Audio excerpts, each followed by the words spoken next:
Hai kawan-kawan, selamat datang di channel ini. Topik yang kita akan bahas untuk kali ini adalah sistem pencernaan. Pernahkah kalian membayangkan kenapa kita perlu makan? Bukan hanya sekedar kelezatan dan konten kuliner untuk sosmed, kita perlu makan untuk nutrisi. Setiap makhluk hidup perlu nutrisi untuk bertahan hidup, dan makhluk heterotrof seperti manusia dan hewan memperolehnya dengan cara makan. Makanan yang dikonsumsi oleh kita nantinya akan diurai menjadi zat-zat yang diperlukan oleh tubuh. Lalu, bagaimana cara tubuh manusia memperoleh zat-zat tersebut? Di dalam tubuh manusia, terdapat sistem organ yang berfungsi untuk memproses makanan agar dapat diserap oleh tubuh.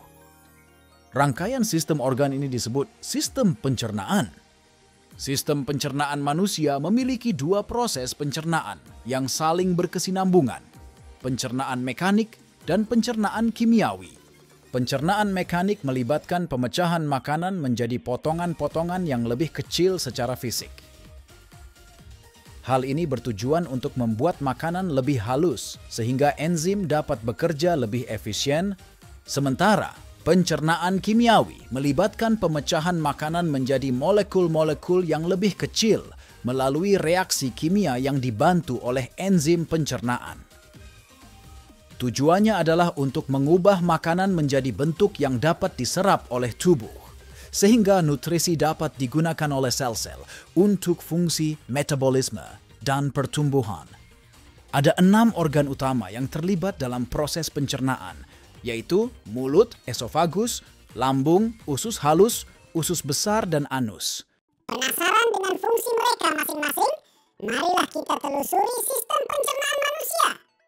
Pertama-tama, kita akan melalui gerbang masuk sistem pencernaan, yaitu mulut. Selain digunakan untuk berbicara, mulut juga berfungsi sebagai organ pencernaan loh. Saat kita mengunyah, makanan ditumbuk sampai halus dengan gigi. Proses ini termasuk pencernaan mekanik. Dalam mulut manusia terdapat 4 jenis gigi. Apa sajakah itu? Gigi seri, gigi yang berada di barisan depan yang berfungsi untuk memotong makanan. Gigi taring, gigi tajam yang berfungsi untuk merobek makanan dengan tekstur yang lebih kasar. Gigi geraham depan, berfungsi untuk menumbuk makanan hingga halus.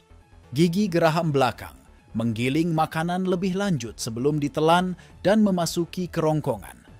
Tidak hanya pencernaan mekanik, air liur yang dihasilkan oleh kelenjar yang berada di pipi berperan dalam proses pencernaan kimiawi di mulut. Air liur ini mengandung senyawa yang disebut dengan enzim yang membantu melumatkan makanan hingga menjadi gumpalan lunak yang disebut dengan bolus. Dengan perantara air liur, bolus akan melalui organ pencernaan selanjutnya, yaitu kerongkongan atau esofagus. Dalam esofagus, terjadilah gerakan peristaltik, di mana otot kerongkongan bergerak seperti gelombang dan mendorong bolus ke bawah. Setelah melalui esofagus, kemanakah tujuan bolus selanjutnya? Jawabannya adalah lambung, organ pencernaan yang kita akan bahas selanjutnya.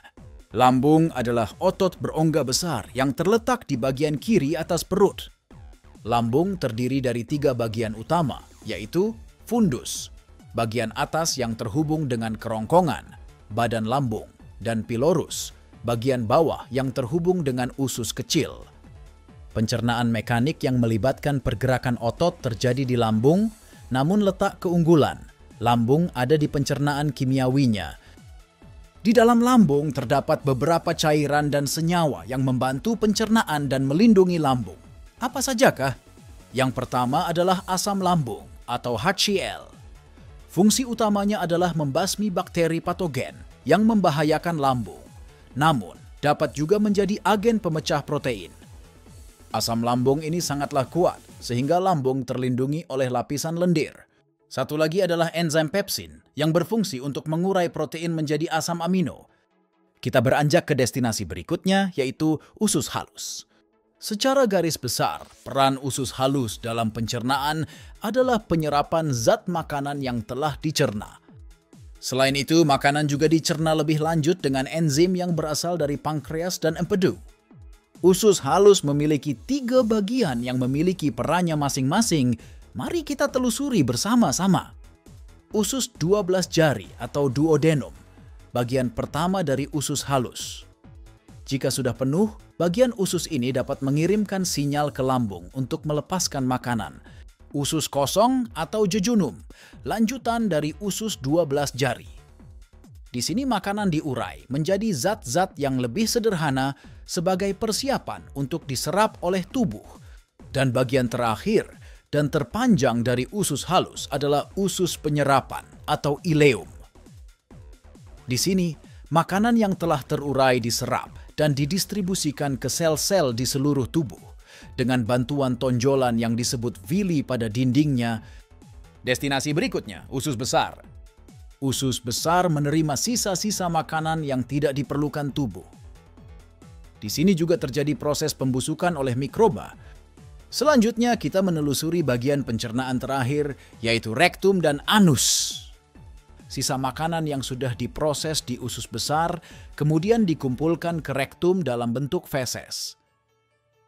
Jika rektum sudah penuh, anus melaksanakan proses yang disebut dengan ekskresi, di mana feses-feses ini dikeluarkan dari tubuh. Sebelum kita lanjut ke topik berikutnya, jangan lupa untuk like, subscribe, komen, dan share ya. Nah, jika tumbuhan juga makhluk hidup, bagaimana cara mereka memperoleh makanan? Ternyata, tumbuhan dapat memasak makanannya sendiri loh. Proses yang membuat tumbuhan unik dibandingkan golongan makhluk hidup yang lain ini disebut dengan fotosintesis. Tumbuhan adalah makhluk autotrof, yang berarti mereka dapat menghasilkan makanannya sendiri. Dalam rantai makanan, makhluk autotrof berperan sebagai produsen, yaitu sumber utama makanan yang nantinya akan dikonsumsi oleh herbivora atau omnivora, yang dapat berperan sebagai konsumen pertama. Ada dua cara makhluk autotrof menghasilkan makanannya, ada yang dengan fotosintesis, dan ada juga yang melakukan kemosintesis. Fotosintesis adalah proses menghasilkan makanan sendiri, menggunakan cahaya, terutama cahaya matahari. Contoh makhluk hidup yang melakukan fotosintesis adalah alga dan tumbuhan. Sementara kemosintesis adalah pembuatan makanan sendiri melalui reaksi kimia. Hal ini dikarenakan ada beberapa makhluk hidup tertentu yang hidup di daerah yang tidak terjangkau matahari, seperti laut dalam dan goa. Contoh makhluk hidup yang melakukan kemosintesis adalah snotid, mikroorganisme yang membentuk lendir yang hidup di goa. Penasaran dengan bagaimana proses tumbuhan membuat makanannya sendiri dengan fotosintesis? Simak video ini sampai selesai. Sebelum memasak, hal pertama yang pasti kita lakukan adalah mencari bahan makanan. Terus apa saja bahan untuk fotosintesis? Ada dua perantara pada tumbuhan yang berfungsi untuk mengumpulkan bahan makanannya, yaitu melalui akar dan stomata pada daun. Stomata, bagian yang menyerupai mulut pada daun, memiliki fungsi untuk menyerap karbon dioksida di sekitar akar, bagian terbawah tumbuhan yang biasanya terhubung oleh tanah, mengumpulkan air dan unsur hara untuk dikirim ke daun. Nah, bahannya sudah terkumpul, saatnya memasak! Di dalam sel daun, ada organel yang bernama kloroplas, yang mengandung pigmen yang disebut klorofil, di mana klorofil ini menangkap cahaya dari sinar matahari. Cahaya ini digunakan daun untuk mengolah karbon dioksida dan air yang sudah dikumpulkan menjadi glukosa, yang mana akan digunakan sebagai sumber energi untuk tumbuhan. Residu dari hasil fotosintesis ini berupa oksigen, yang juga dikeluarkan melalui stomata. Oksigen inilah yang kita hirup untuk keperluan respirasi. Lalu, jika tidak ada matahari, masih bisakah tumbuhan berfotosintesis? Jadi, proses fotosintesis yang memerlukan cahaya matahari disebut reaksi terang. Sementara, proses yang tidak membutuhkan cahaya disebut dengan reaksi gelap atau siklus Calvin. Reaksi terang terjadi di dalam bagian kloroplas yang disebut granum. Sementara reaksi gelap terjadi di bagian kloroplas lainnya yang disebut stroma.